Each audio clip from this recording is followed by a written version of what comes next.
The day before I was supposed to fly home for my engagement, I discovered my boyfriend of 5 years was keeping a woman who was a dead ringer for me. For all the days and nights I was away, they were wrapped up in each other. I called him, my voice tight. He just sighed. She was there for me when you weren't. Cora, I can't just be cruel and kick her out. Besides, the company needs an executive assistant. It's better to keep her on. Don't make a big deal out of it and seem petty. 5 years of a love I thought was epic, all undone by the daily comfort of his canary in a cage, staring at the man who once swore he'd love me with his life. I couldn't bring myself to say the words to break it off. Not yet. I wanted to see it for myself. A brilliant medical mind returning from a prestigious residency versus a mistress who couldn't be seen in the light of day. I wanted to see who he would really choose. The engagement party was in full swing when the officiant announced the ring exchange, but the ring was nowhere to be found. The host was sweating bullets, trying to fill the awkward silence with pleasantries. Storm Dane leaned in close, his hand taking mine as he whispered, "It's just a 10-carat diamond." Thea was curious and tried it on, but it got stuck on her finger. "I'll design you a new one tomorrow, I promise. Bigger and better." My heart plummeted. Just last night, he'd video called me, his voice thick with promises. "I've already arranged the perfect surprise for you, Cora. All you have to do tomorrow is be the happiest bride in the world." My fists clenched, a tremor running through me. I looked up at him, my gaze unwavering. "Storm, this is your big surprise. An engagement with no ring. What kind of engagement is that?" Before I could finish, Storm's assistant came sprinting through the crowd. "Mr. Dane, Ms. Mercer submitted her resignation. She says she's going back to her hometown." Storm instantly shoved me aside and made for the door. I grabbed his sleeve. "Storm, if you chase after her today, we are done." He glanced back at me, his eyes flickering with something unreadable. Then he yanked his arm from my grasp and strode away without another word. A wave of whispers rippled through the guests. Storm's parents were frantic. His mother rushed to my side, hugging me. "You are the only daughter-in-law the Dane family will ever accept. I will make Storm give you an explanation." But my heart had already turned to ice. Blinking back tears, I forced a smile. "All engagement gifts will be returned. As for today, please consider this meal a celebration of my newfound freedom." My brother, Liam, his face like thunder, started forward. "How dare he? He ditches my sister at your own engagement party for another woman. Does he have any respect for the Voss family at all?" I quickly stopped him, swallowing the grief in my throat. "Liam, just let it go. I don't want to be a laughingstock for all these people." He let out a heavy sigh, and my own heart sank with it. Storm's assistant approached me, his expression a mask of awkwardness. "Ms. Voss, please don't blame Mr. Dane. You were gone for 3 years. If it weren't for Ms. Mercer comforting him, I don't know how he would have managed." He lowered his voice. "She left without a word. He's just afraid she'll do something foolish." So that was it. They all believed Thea was the devoted saint who had sacrificed for Storm, and my return had shattered their perfect little world. But if she truly wanted nothing in return, why stage her dramatic exit on the day of my engagement party? I didn't bother arguing. I told my brother I was leaving and went home. That afternoon, Storm sent a fleet of apology gifts, a luxury car, a deed to a villa, designer bags, and even a rare, first edition medical text I'd been searching for ages. I took one look at the pile and told the staff to throw it all out. Storm knew that abandoning me in front of hundreds of people would destroy my reputation, but he hadn't spared a single thought for me. He wanted to have his cake and eat it too, and I was the only one getting cut. From the moment our families proposed this union, he was always asking me to accommodate him, to bend to his needs. My old self would have swallowed the humiliation to keep the peace, but putting my engagement ring on another woman's finger, that wasn't just a misstep, it was a desecration. I suddenly realized that some things, once they're tainted, can never be clean again. Remembering the custom gown that should have been ready, I drove to the private atelier myself. As I walked through the courtyard gate, I froze. There was Storm, holding the gown I had commissioned, the one he had personally designed for me, and draping it against Thea Mercer's body. My world tilted. He had designed this gown for me, to wear at his grandfather's birthday gala. He had beamed when he showed me the sketches. "Grandfather will be so happy when he sees me marry you. This is my design, Cora. Only the woman I love is worthy of wearing it." And now, he was giving it to her. I stood there, paralyzed, not knowing whether to advance or retreat. Storm heard the crunch of gravel and looked up. His eyes widened, and he quickly came out to meet me. "Cora, I didn't mean to leave you there alone. It's just, I know you've seen the world. You can handle a little scene like that." I didn't answer him. My eyes were locked on Thea. "I'm glad to see Ms. Mercer is all right." Storm stared at me, then his voice took on a patronizing tone. "You grew up without parents, Cora. You've always been able to handle anything. Thea isn't like that. If I didn't go after her, she could get herself lost or worse." He stepped closer, his voice dropping to a seductive whisper. "I love you so much I would die for you. You can forgive me for this, can't you?" "No," I said. "I can't." My voice flat. So, my being an orphan was now another reason I had to yield to them. My gaze drifted to the gown clutched in Thea's hands. "You said that dress was designed for the woman you love most. Looks like she's wearing it now. What's left for you to love me with?" Storm's eyes darted away. "Cora, you're the woman I'm going to marry," he insisted, His voice strained. Thea was with me for 3 years. I just want to compensate her. That's all. I couldn't stand the sight of his hypocritical face for another second. I turned to the atelier manager. That dress has been worn by someone else.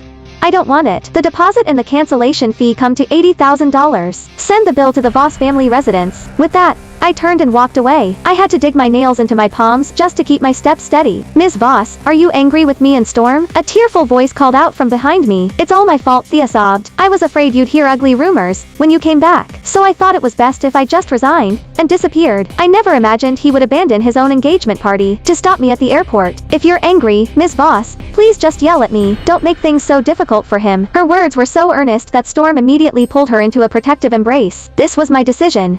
It has nothing to do with you. Why are you apologizing to her? After murmuring a few more sweet nothings to her, he looked up at me, his eyes filled with disappointment. Cora, you've always been unconventional, never caring what society thinks. Don't you know how much gossip Thea has endured because of us? How can you blame her for me leaving? I finally snapped. I spun around to face the two of them, clinging to each other. Storm Dane, since the moment I walked into this courtyard, have I said one single bad word about Thea Mercer? My voice trembled with rage. I lost my parents when I was young, but does that give you a free pass to shovel sheet on my head? Storm was taken aback, his composure faltering. My face was stone as my voice rose, sharp and clear. Do you really think that without you, I, Cora Voss, have no one else to marry? Or do you believe the Voss family has fallen so far that our daughter has to beg for your family's scraps? It was the first time Storm had ever seen me truly angry, and he was at a complete loss. Cora, he said, cautiously testing the waters. I was wrong to leave the party. I was just worried. I panicked. He tried a different tactic. You're just upset that I gave the ring to Thea, right? I'll go to the black market tonight. I'll buy you the legendary Cartier diamond that was just auctioned off. The Cartier diamond.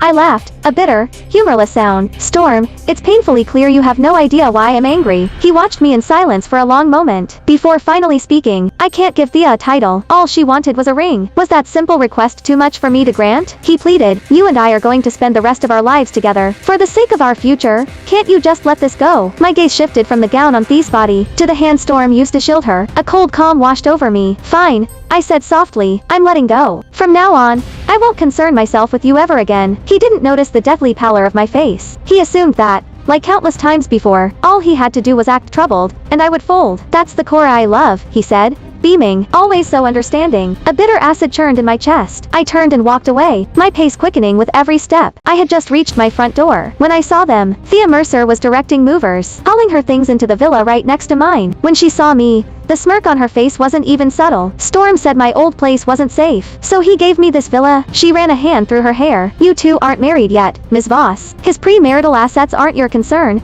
are they? I was too tired to engage with her.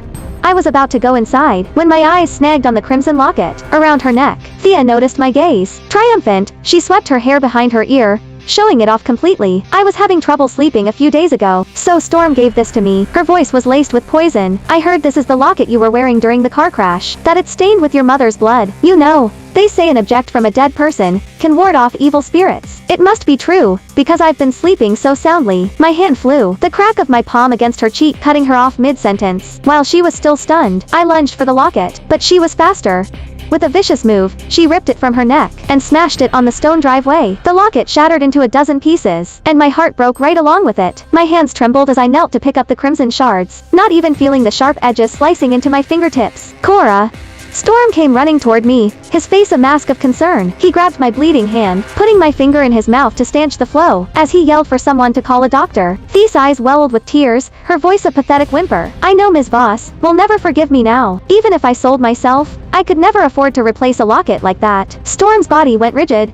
He dropped my hand, and immediately went to Thea, pulling her into his arms. Stop blaming yourself for everything. Then he turned on me. Cora, it's just a locket. If you want one, I'll find you a bigger, better one. Just stop fixating on Thea. I stared at him, bewildered. Storm, you know what that locket means to me. How could you? Ms. Voss, do I have to die before you'll believe that I never wanted to take Storm from you? If you're going to keep pushing me, then I'll just kill myself right here. Storm was horrified. Cora, are you even human? Are you really going to drive a living person to suicide over something that belonged to a dead person? Before the words were fully out of his mouth, I raised my hand and slapped him twice. Hard. You dare insult my mother, Storm Dane. Your good days are officially over. Time flew, and soon it was the night of his grandfather's birthday gala. Storm showed up at my house first thing in the morning. I wanted to refuse, but our families still had business ties, so I reluctantly agreed to go with him. As always, I went to open the passenger door, only to find Thea already sitting there, munching on cookies. My eyes fell to her feet, where she was grinding her heel on the St. Christopher medal I had spent hours in a cathedral to have blessed for him. A sharp pain pierced my chest. I shot a look at Storm. A flicker of apology crossed his face. Thea's never been to an event like this. I'm just bringing her along to give her some experience. That way, when you're busy with work in the future, she can be my +1. It's your family's party. You can invite whomever you want, I said, forcing the words past the lump in my throat. His face brightened. I knew you'd understand. Cora, if Grandpa asks, could you just say she came with you? I took a deep breath. Storm, I have no relationship with you anymore. I have no obligation to lie to your grandfather for you. His expression soured. Cora, there's a limit to how much you can sulk. I'm just tired. I met his irritated gaze. My heart so numb I felt nothing. The moment you walked out of our engagement party, we were over. I glanced at Thea, who couldn't hide the glee in her eyes quickly enough. Congratulations, Ms. Mercer. Storm Dane is all yours now. Cora, Storm's face paled. You're serious, Storm.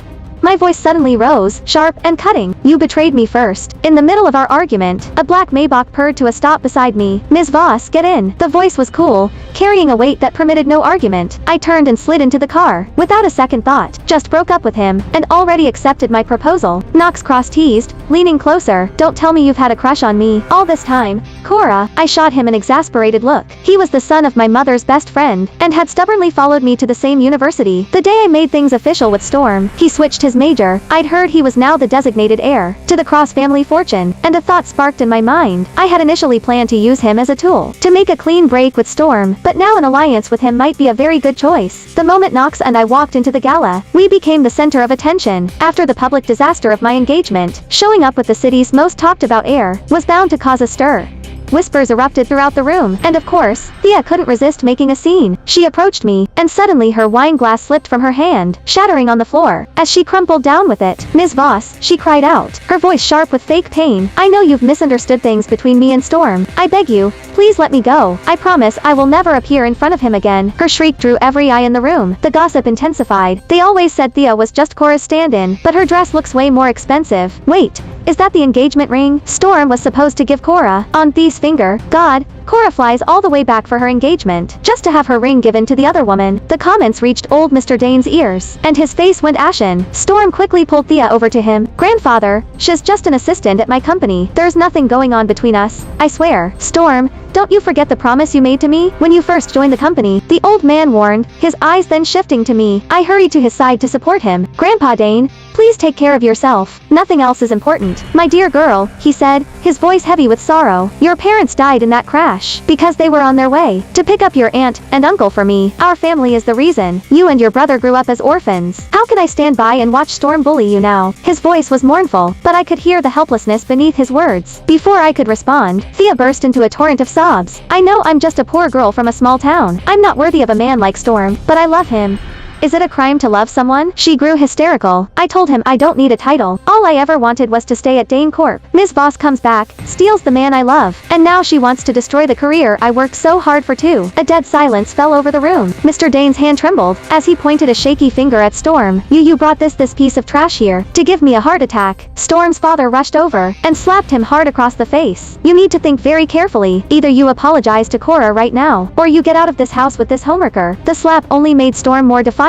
He turned, aiming all his fury at me. Are you satisfied now, Cora? He sneered. You've held the fact that my family owes you for your parents' death over our heads for years. You must be so proud of yourself. I've already told you I'm going to marry you in the end. Why do you have to keep pushing? Aren't you afraid that one day I'll really decide I don't want you? His words hit me like a physical blow. So that's what he'd been thinking all these years. Being with me must have been torture for you, I said, forcing a brittle smile. I never held any debt over your head. You were the one who said you'd take care of me for the rest of my life. But now, I don't want you anymore. I pulled the Dane family's heirloom bracelet from my purse. Grandpa Dane, I came here today to officially break the engagement, and I paused, my voice ringing out, clear and steady. I'm also here to reclaim my parents' 51% stake in the Dane Corporation. A collective gasp went through the room, followed by an explosion of murmurs. Did I hear that right? The Voss family owns 51% of Dane Corp. Wait, Hold on, does that mean it should be called the Voss Corporation? It all makes sense now. The Dane family hasn't produced a single competent heir. Since the old man, they should have collapsed years ago. The Voss family must have been propping them up. This whole time, every word reached the patriarch's ears. His eyes flew open, his gaze fixed on me in disbelief. Cora, what kind of joke is this? He said, his voice strained. I've already given you the family heirloom bracelet. Everything the Dane family has will be yours one day. Why are you bringing up shares now? I caught the flash of murderous intent in his eyes. But after everything I had been through, since my parents' death, I was unshakable. I smiled faintly and held the bracelet out to him, my stance firm. Storm himself just said, he doesn't want to be tied down by a debt of gratitude for his whole life. I think that's only fair to him. My eyes found his across the room. Besides, he's not my only option. Just as the words left my mouth, Knox Cross came bounding down the grand staircase. He rushed to my side, anxiously looking me over from head to toe, before pulling me behind him. Cora's right, Knox announced to the room. She has more than one option. He grinned at the old man. Grandpa Dane, you should hurry up and take that precious bracelet back. I've been dying to propose to Ms. Voss myself. Knox had a reputation for being a carefree playboy, the spoiled heir the Cross family had given up on. Only I knew the truth. He had started his own tech company in college, which was now at the top of its industry. Fresh out of school, he'd entered a high-stakes bet with his illegitimate half-brother and kicked him right off the board of directors. People were only just beginning to realize this smiling charmer was a stone-cold killer in business. So when he spoke, though his tone was flippant, no one dared to dismiss him. Mr. Dane's face hardened. Knox, my boy, how many times did I protect you when you got into trouble as a kid? Are you really going to cause a scene at my birthday gala? Knox's grin didn't falter. Grandpa Dane, you're getting old. You should be enjoying your retirement, not stressing about things that don't concern you. He put a hand to his mouth in mock surprise. Oh, or maybe you just don't have my grandpa's good fortune. It seems your ungrateful descendants are determined to give you nothing but grief. His words made every member of the Dane family flush with anger. I tugged on his sleeve, silently telling him not to push them too far. Storm, however, saw the small gesture and trembled with rage. Cora, no wonder you've been so cold since you came back. You were cheating on me with Knox Cross all along. You just used Thea as an excuse to break up with me. I was about to retort when the massive projector screen at the front of the ballroom flickered to life, filled with the sound of suppressed groans and heavy breathing. And then, two naked bodies appeared on the screen for everyone to see. As I watched the video of Storm and Thea, the very same people who had sworn their relationship was pure, I realized with a strange clarity that my heart felt nothing at all. Turn it off. Turn it off now. Storm screamed, frantic. But no matter how desperately his staff scrambled, the projector continued to play clip after clip of the two of them in various places, at various times. Storm's father ripped the power cord from the wall, plunging the hall into darkness. But the screen stayed lit, the damning images still flickering. I glanced at Knox in surprise. He leaned in, his lips brushing my ear. It's a new device I developed, he whispered. 72-hour battery life. I couldn't suppress a small smile at the unconcealed pride in his eyes. The sounds of passion echoed through the great hall. Some guests even began to offer crude commentary on the couple's performance. The spectacle only ended when old Mr. Dane looked as if he was about to collapse. Only then did Knox casually press a button, and the screen went black. Storm crawled to his grandfather's feet, sobbing, Grandpa, I was just weak for a moment. I lost control and made a mistake. But everyone in our circle has a woman on the side. You can't disown me for one little mistake. Mr. Dane, his face white with fury, swung his cane and brought it down hard on Storm's back. Again and again, the person you should be apologizing to is not me. You get over there and beg Cora to forgive you. Storm didn't dare move, taking every blow. Then he scrambled on his knees toward me, his face a mess of tears and snot. Cora, I was wrong. Please, just forgive me this one time. Please, he begged. I'll fire Thea immediately. I'll make sure she never appears in front of you again.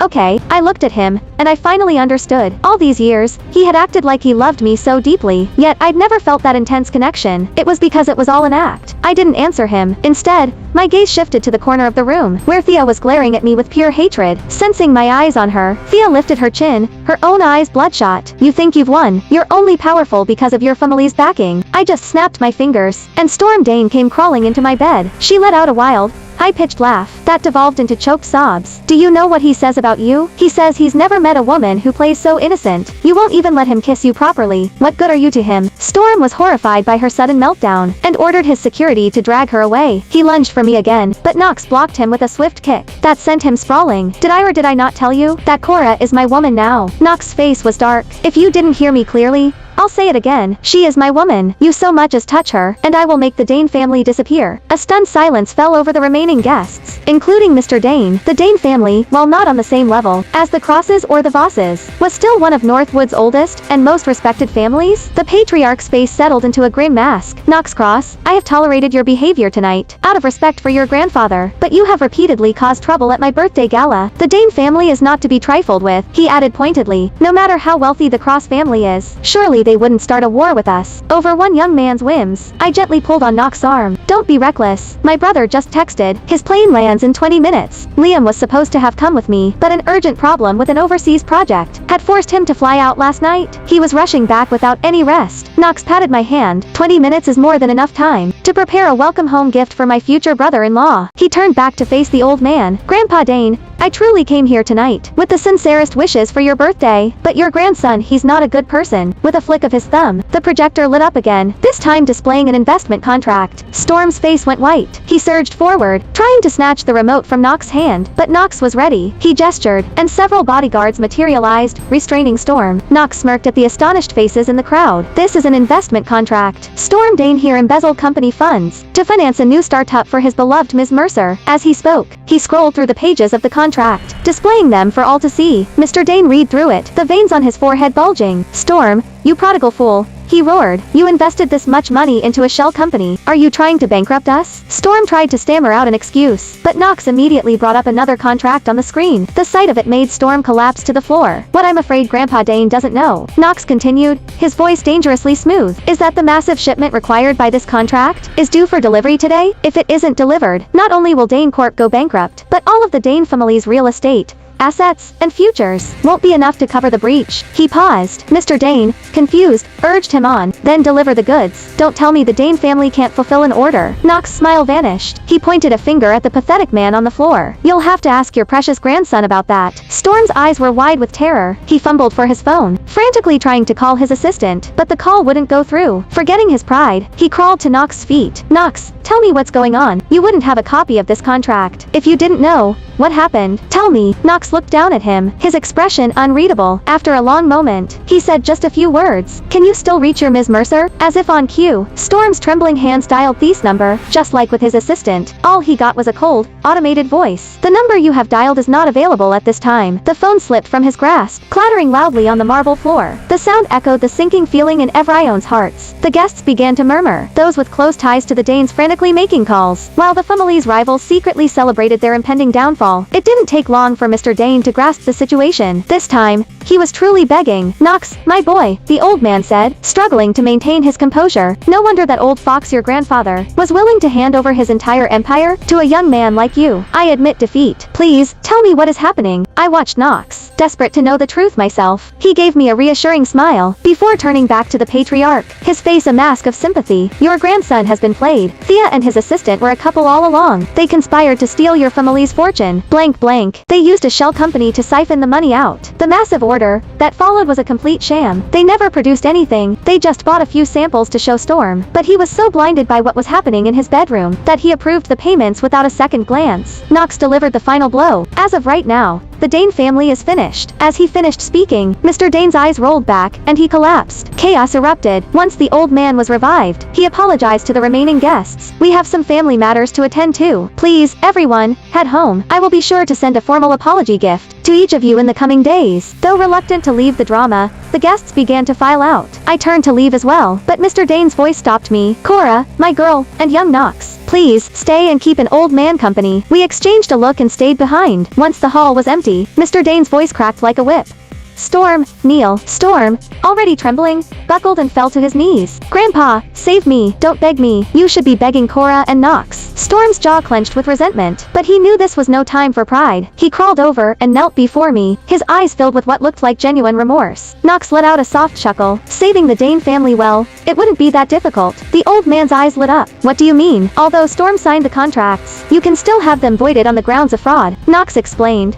As for the funds he transferred, you can report it to the police and try to recover them, but it depends on how much they've already moved. You have to act fast. Storm immediately scrambled to call the police. As for the shipment, Knox continued. Dane Corp may not have the goods, but the Cross Corporation does. He stopped there, saying nothing more. Mr. Dane gritted his teeth. What do you want? Anything our family has. It's yours. I want your family to formally dissolve the engagement with Cora, Knox stated, his voice firm, and return every last share of stock that belongs to the Voss family. I gasped. He had done all of this for me. Tears blurred my vision, and I didn't dare look at him. A warm, dry hand covered mine, gently wiping the moisture away. I told you I'd protect you when I grew up, he murmured. Do you believe me now? At that moment, my heart hammered against my ribs. Mr. Dane was stunned. He started to object, but one look at the ice in Knox's eyes, and he swallowed his words. I always thought with Cora's parents gone, that if she married Storm, the entire Dane family fortune would one day be hers. He sighed heavily, but since Storm was foolish enough to betray her, I have no face to ask for her forgiveness. Their engagement is over. No one is to ever trouble Cora about this again. Knox's expression softened slightly. And the shares. The Dane family was built with the support of the Voss family. In the first place, the old man conceded. Returning the 51% is only right and proper. He took a breath.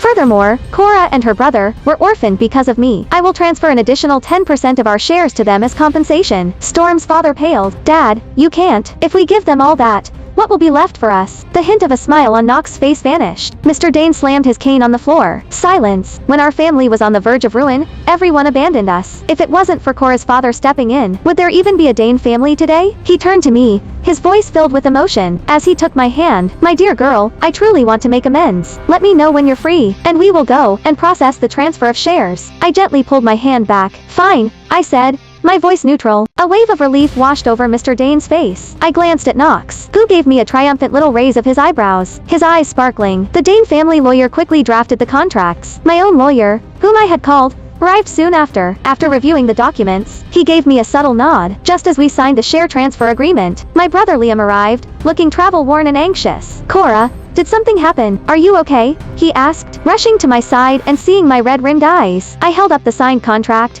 giving him a look that said, it's all handled. The moment we left, the Dane household descended into chaos. The patriarch personally whipped Storm over a dozen times, without even tending to his wounds. Storm rushed to the police station to get an update on the case. Meanwhile, things weren't going any better for Thea. Thea was bound hand and foot in a derelict warehouse, surrounded by 5 leering homeless men. She was terrified but tried to put on a brave face. I have money. Lots of it. Is that what you want? Just tell me how much, and my boyfriend will bring it to you. The men just looked at each other and burst into laughter. Your boyfriend? Who's that? The great Storm Dane? Or his little assistant, Leo? Thea froze, her brain short-circuiting as the words tumbled out of her mouth. What Storm Dane? That spineless loser. My boyfriend is Leo, a top graduate from Sterling University, the future chairman of his own company. Their laughter grew louder. One of them was bent over, howling. Future chairman, who do you think paid us to grab you? It was your precious future chairman himself. Thea couldn't believe it. Just yesterday, Leo had sworn he would marry her. Thea, you know I hate it every time I have to set you up on a date with that idiot Storm. It kills me that a woman as amazing as you has to put up with that weakling for our future. But it's almost over. Once he signs that last transfer tomorrow, we're gone. I'll be the chairman, and you'll be my wife. No one will ever look down on us again. It was all a lie. No, she whispered, shaking her head. That's not true. Leo wouldn't lie to me. He said he was taking me abroad. We were going to start a company together, live the good life. Ha! One of the men sneered. Everything that had just happened had been recorded. The leader of the group ejected the memory card. We've got your video now. So next time we're feeling lonely and we call you, you'd better show up. Unless you want us to send a copy to your folks back home. Thea was broken. She watched them leave, her nails scratching bloody trails in the dirt floor. The next day, a woman bundled in layers of clothing walked into the police station and placed a notebook on the desk. It contained a detailed ledger of every dollar Leo had siphoned from Storm Dane. Leo is still in Northwood. I know where he is. Thea's eyes burned with a fire that could melt steel. The officers exchanged a look and waited. I'll take you to him, she said, her voice raspy, but you have to help me find those bastards and get that video back. I'd rather die than let my parents know what I've done. Her voice trailed off, and she slumped over the table, her shoulders shaking with silent, racking sobs. She was the first person from her small town to go to a major university in decades. What a waste. A waste. I said to myself, just loud enough for him to hear. If that money she stole isn't recovered, do you have any idea how many families will be ruined? When Dane Corp goes bankrupt, how many people will lose their jobs, default on their mortgages? How many of their kids won't be able to afford the tutoring they need to get into a good college? The officer was silent for a moment, then gave a small, resigned smile. You're right, Ms. Voss. Everyone has to pay the price for their choices. The law is the law, and where someone comes from shouldn't change that. I simply smiled, and said nothing. When I got home, Knox was already there, waiting for me. Cora, you will not believe what I found. My brother Liam smacked him lightly on the head with a rolled-up file. Show some respect. You call her Ms. Voss. Knox just vaulted over the back of the sofa, closing the distance between us in a few long strides. The car crashed 12 years ago, he said, his voice serious. It was no accident. My heart stopped, then began to pound. The suspicion I had harbored for years, the one I never dared to speak aloud, erupted in my mind. I looked at my brother, and he gave me a slow, solemn nod, his own eyes glistening. My hands trembled as I took the evidence from Knox. It was all there. Proof. 12 years ago, my parents' car hadn't crashed because I was whining about wanting to see storm sooner. A truck driver had been paid to intentionally swerve into their lane. The crushing weight of guilt I had carried for over a decade finally lifted, only to be replaced by a cold, heavy dread. Old Mr. Dane had hidden it so well. The flash of pure murder I saw at his birthday gala, I would never have believed it. The kindly, Grandpa Dane, who had looked after my brother and me, who was always apologizing for our loss, was a killer. What do you want to do? Knox asked me. I was silent for a long moment. Then, I spoke, each word sharp and deliberate. A life for a life. A debt for a debt. It's time to settle the score. The next day, we arrived at the top floor conference room of the Dane Corp headquarters as scheduled, but as we were about to sign the papers, the doors burst open. The company's major and minor shareholders stormed in, demanding that the Dane family be removed from the board of directors. Mr. Dane was livid, but I calmly walked up to him and tossed the evidence of the murders onto the polished table in front of him. Grandpa Dane, I said, my voice soft but clear, you're getting old. You really should be enjoying your retirement. As the words left my mouth, a team of police officers entered the room and took the entire Dane family into custody. I was the last one to follow them out. When I stepped back into the vast office, only one person remained. Knox was standing there, holding a bouquet of brilliant red roses. He walked slowly toward me, his eyes never leaving mine. Cora Voss, he said, his voice full of a warmth that melted the last of the ice around my heart. Marry me. 2 years later, we had the wedding of our dreams. On Knox's advice, I didn't take over my family's hospital. Instead, I finished my residency and became a surgeon at Northwood University Hospital. My days are long and chaotic, but I've never been happier. And right on cue, here comes Knox, with our baby daughter perched on his hip, bringing me my lunch. For the rest of my life, I knew I would have the best kind of love, the kind I deserved.